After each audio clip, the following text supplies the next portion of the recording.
Bowers, what is your present occupation?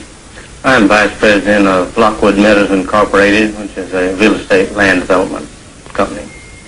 And where were you employed on November 22nd, 1963? At that time, I was employed as a tower operator for the Union Terminal Company. And where were you at about 12:30 that day? I was at the south end of the terminal of the tower building, rather looking down toward the terminal and observing the motorcade as was everyone else in the area. Could you tell us what you heard and what you saw from about 12 noon until the time that the shots were fired? Well, for some time that morning, since perhaps 10 o'clock in the morning, we had the area pretty well sealed off, and the policemen had been stationed on the triple underpass as well as other strategic corners in the area, so that there was very little traffic moving into this area at this time. This is a dead-end area which is used primarily for parking. After 11 or 11:30, there was practically no movement in the area whatsoever. However, about 12:10, give or take 5 minutes, there was a car which entered the area and probed around for some time. This car was a 59 Oldsmobile station wagon with a out-of-state license. It was muddy as if it had just come in off of the road from some area where it was a red sandy area. It was occupied by one male who spent 3 or 4 minutes in the area looking it over, and then, as he found out, left by the entrance, which is the only way in and out of the area at that time. Not too long after that, perhaps 5 or 6 minutes, a car of a totally different description, also occupied by one male, entered the area.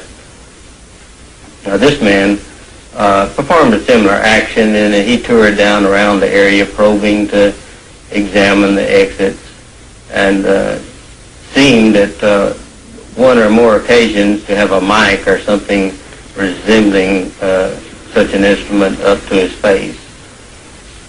Just a few moments after that, the third car came into the area, and these were the only 3 cars that entered this area during this specific period.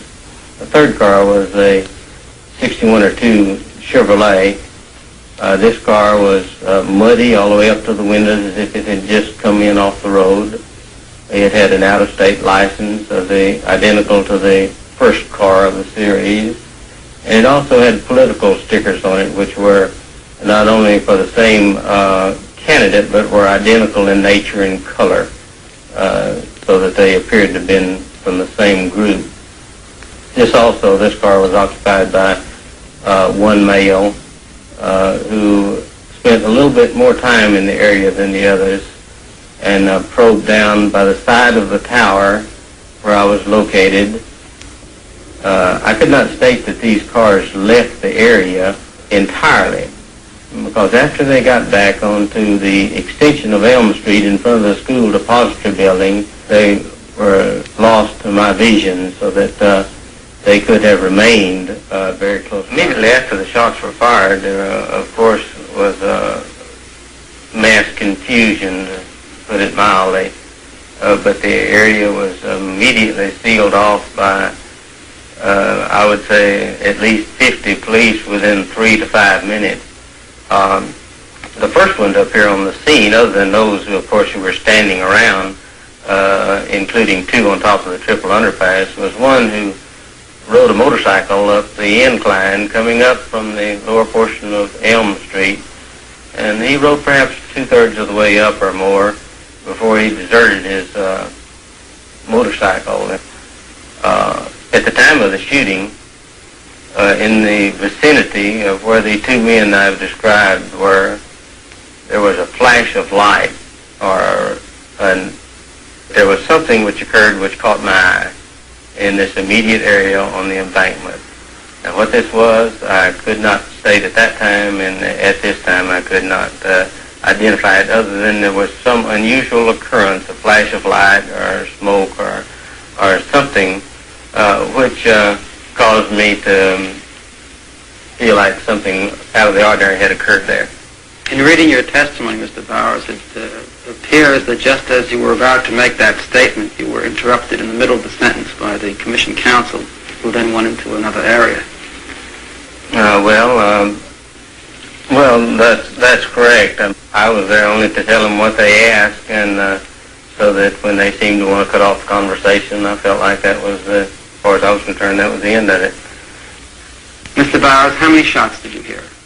There were 3 shots, and these were spaced with 1 shot, then a pause, and then 2 shots in very close order, such as perhaps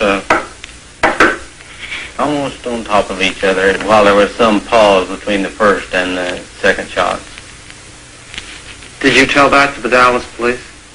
Yes, I told this to the police, and then also told it to the FBI, and also I had a discussion 2 or 3 days later with them concerning this, and they made no comment other than the fact that when I stated I felt like the second and third shots could not have been fired from the same rifle, they reminded me that I wasn't an expert, and I had to agree.